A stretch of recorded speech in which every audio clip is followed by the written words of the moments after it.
Okay, mayong mudto na usab kanatuntanan Luzon, Visayas, Mindanao. Mayong mudto Philippines, mayong mudto world, mayong mudto universe. Ana na pud ta mga higala diri nga atong tulumanon sa kahanginan CUNA Catechesis on Air og ako lang gihapon kini inyong ubos nga alagad Reverendo Badre Edwin Academia Akap. Abino adlaw na usab karon nga Sabado, pizza 27 na karon sa bulan sa Hulyo tuig 2024 og padayon kita manghigala sa ato nga mga buhatonon ni ining kabuntuhon og gingon usab alang sa kasayuran sa tanan no. Fiesta namo karon diri sa Ayungon sa among Vicarial Fiesta.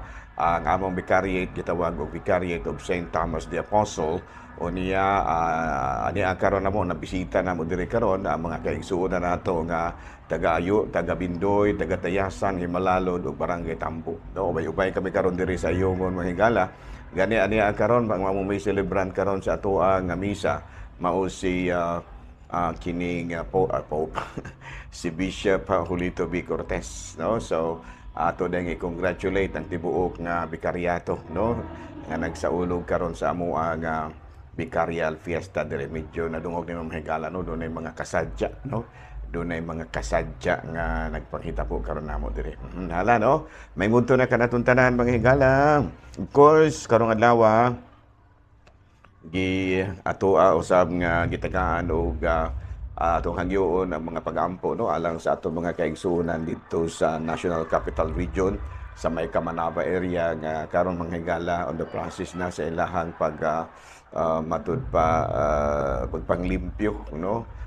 Search and recovery na sila mga higala, no, o niya rehabilitation nga ilaha karon gihimo, no, nga inanawagan karon ang Diocese of Manila, no, og hinabang gikan sa nakalain-lain nga ang Diocese Lukop la Pilipinas aron nga makatabang dili lang sa Lukop sa Pilipinas kung dili lakip usab dito sa lain nga mga nasod nga may makadpadala usab og hinabang alang sa atuang mga kaigsuonan diri sa Pilipinas nga nagilaid karon sa tumang kalisod tungod lagi sa resulta sa bagyong Corina inubanan sa habagat ug ingon usab inubanan sa mataas kayo nga tubig natong higayuna, high tide, no.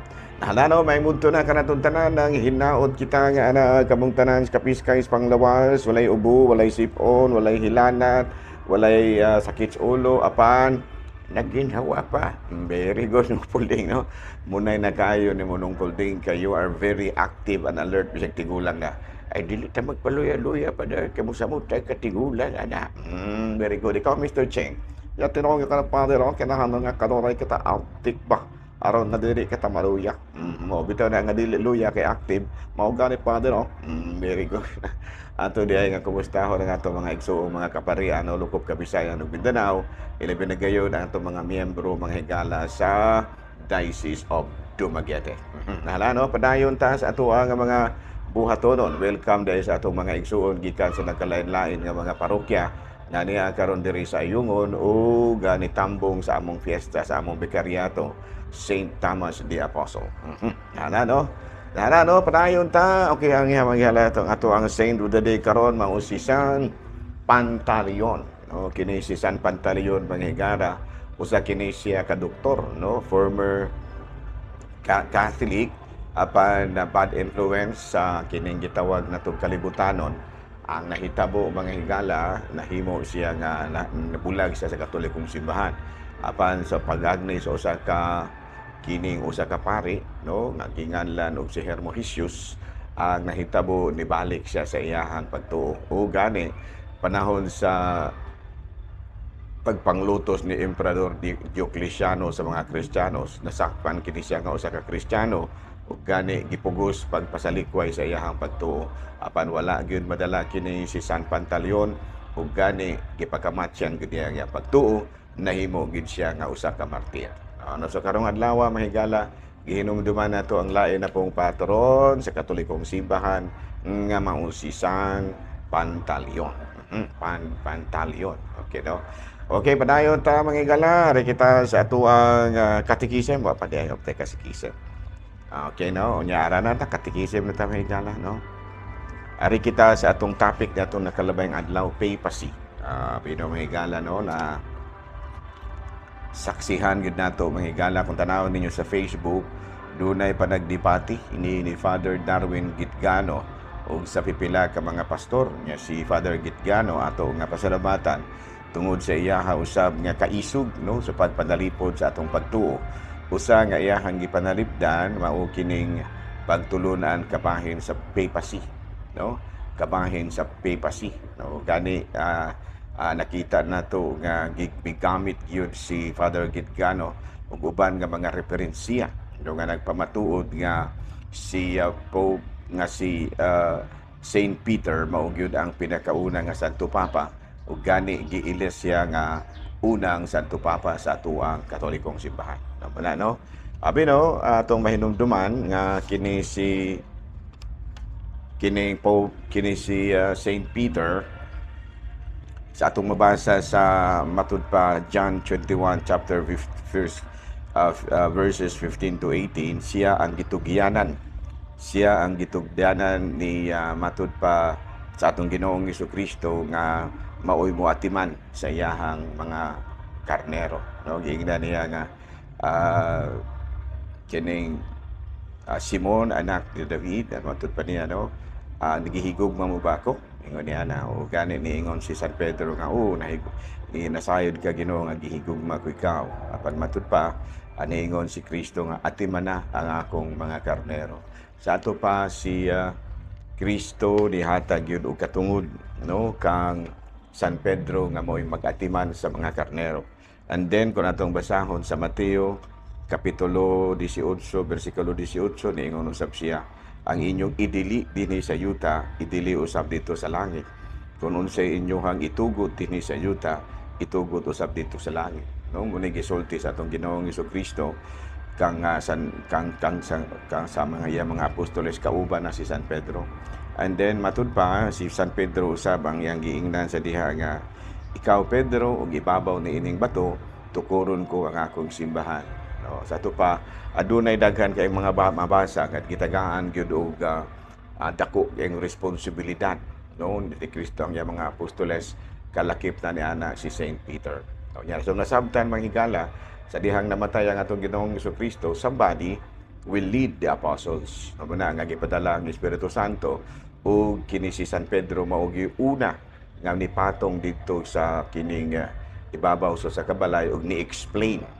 No, matud pa na ato kanang mabasa sa buhat sa mga apostoles, no, nga si Saint Peter ni kat yun dito sa ibabaw sa kining atop sa balay ug siya may ni-explain kay natingala man ang mga tao ngano nga nasaba ug gani sa gipuy-an gadayon ni San Pedro ang iyaha nga pagka matud pa pangulo sa mga apostoles, no. Nga nagpadayon ang mauniyang pagpangulo sa mga apostoles hangtod sa iyang kamatayon. O sa diha nga namatay na kini si San Pedro, nagpili na dayon ang mga apostoles o kinsa ang mga church fathers, ang mga sumusunod nila, mga disipulo sa mga apostoles, kung sa ilahang iilis kinsa og napilian nga si San Clemente and so on and so forth. Tumuna nga hangtod karon ang Santo Papa wala gyud pagkaputol hangtod nga niabot karon ni Saint Francis, ni Pope Francis ika-267 nga Pope ang ana no. So dunay mga pagduda sa mga laing relihiyon kabahin ni ana, pero matad palagi dili ginato maingon nga ang pagtulunan sa Katoliko naara gyud sa Biblia tanan. Ngano man tungod kay aduna man lagi kitay gitawag nato og tradisyon. No, nya ang tradisyon ba nagtudlo ni ana. No, kay doon na ba yatay mabasa sa Biblia nga ang kining ang mga apostoles naghatag yun, nagtudlo kabahin ni no, nga matud pa no ang kining niingon ang mga apostol nga kinibitaw nga mga kuan nga ko sana kana bitaw niingon si sa ngala ni San Pablo nga hold on to the tradition nga among gitudlo kaninyo pinaagi ba sa pulong o sa buhat. Ato pa may mga gipanudlo gyud no muna nga dili ta makaingon nga naaba sa Biblia ingon ana no kay ngano man adunay gipangtudlo ang mga apostoles nga wala na masulat no ngano man tungod kay nahimo kining tradisyon kining gitawag bitaw nato og pagtulunan nga pinaagi lamang sa pulong kung sa in English oral tradition. Ano? Pino, din na lang una kita kutob ha. Balik-balikan na nato na mga traffic. Importante kaya na siya, no? At yan ang kumplituhon ka ng mga topic kining oral tradition nato, no? Salamat kayo o daghang salamat sa inyohang pagpaminaw sa tanaw sa teleradyo o pagpaminaw usab sa Radyo Bandilyo DYWC, inyong tingog, inyong radyo. Daghang salamat o maayong mudto, Pilipinas.